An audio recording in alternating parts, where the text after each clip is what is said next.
አህመድ ግራኝ ወይም የአህመድ ኢብን ኢብራሂም አልጋዚ ሚስት የሆነችው ባቲ ድል ወንበሬ የንጉሱን ጭንቅላት ካልቆረጠ በስተቀር ማንም ወንድ ሊያገባኝ አይችልም ብላ ነበር። ታሪኩ እንዲህ ነው። የአህመድ ግራኝ ሚስት የሆነችው ባቲ ድል ወንበሬ አህመድ ግራኝ በተገደለበት ጦር ሜዳ ላይ ተማረከች። ከዛም በኋላ በአርዮስ ዳያስ ተዳረች። በዚህ ታሪክ ሂደት እንደ አዳሉ ንጉስ ሚስት አድርገን መውሰድ ሊኖርብን ነው። ሌሎች ታሪክ ጸሐፊዎች እንደዘገቡት ከሆነም የአርዮስ ዳያስ አጃቢ ነበረች ይባላል። ቢሆንም ግን ሚስተር ብሩስ ይህን ታሪክ እንደ አፈ ታሪክ ወይም እንደ ተረት አድርጎ ይወስደዋል። ብሩስ የራሱን አባባል እንዲህ ያስቀምጠዋል።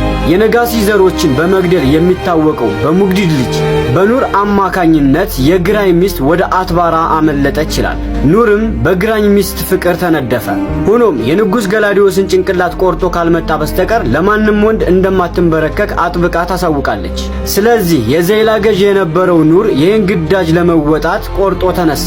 አጼ ገላዲዮስ ወደ አዳል በዘመተ ጊዜ ኑር ለፍልሚያ ይጋብዘዋል። የኢትዮጵያን መሳፍንት ደም ያፈሰሰበትንና ሌላም ተጨማሪ ምክንያት መኖሩን ንጉሱን ሊዋጋ ወስኖ እንደመጣና ለፍልሚያው እንዲዘጋጅ ይልክበታል። ንጉሱም ፍልሚያውን ይቀበላል። ነገር ግን የእርሱ ወዳጆችና አማካሪዎች ይህንን ዘመቻ እንዲሰርዝ ተማጽነውት ነበር። ወዳጆቹና አማካሪዎቹ አጼ ገላዲዮስ ወደ ዘመቻ እንዳይሄድ ሊመክሩት የተገደዱት ንጉሱ በዚህ ዘመቻ ሕይወታቸውን ያጣሉ የሚል ንግርት ካህናት አስቀድመው ባስነገሩት ትንቢት ነበር። ሰራዊቱ በጦርነት በመሰልቸቱ ምክንያት የንጉሱ ፍቅር ርቆበት ስለነበር ያው መሸነፉ እንደማይቀርለት አጼ ገላዲዮስ ተገንዝቦ ስለነበር የካህናቱን ንግርትና ጥንቆላ እምበዛም አላጤነውም ነበር። ሆኖም የተፈራው አልቀረም። በዛ ትልቅ ጦርነት ላይ ንጉሱ ከ20 ጊዜ በላይ ቆስለው ስለነበር በጦርነቱ ወድቀው ሞቱ። የዘይላ ገዥ የሆነው ኑርም የአጼ ገላዲዮስን ጭንቅላት ቆርጦ ለእመቤቱ ለግራኝ አህመድ ሚስት ግዳይ ያቀረበ።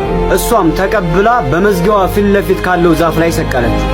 በዚች ቦታ ለ3 ዓመታት ያክል ተሰቅሎ ከቆየ በኋላ በመጨረሻም አንድ የአርመን ነጋዴ የአጼ ገላዲዮስን ራስ ይገዛና ወደ አንጾኪያ ወስዶ ተመሳሳይ በነበረው በቅዱስ ገላዲዮስ መቃብር ውስጥ አስቀበረው።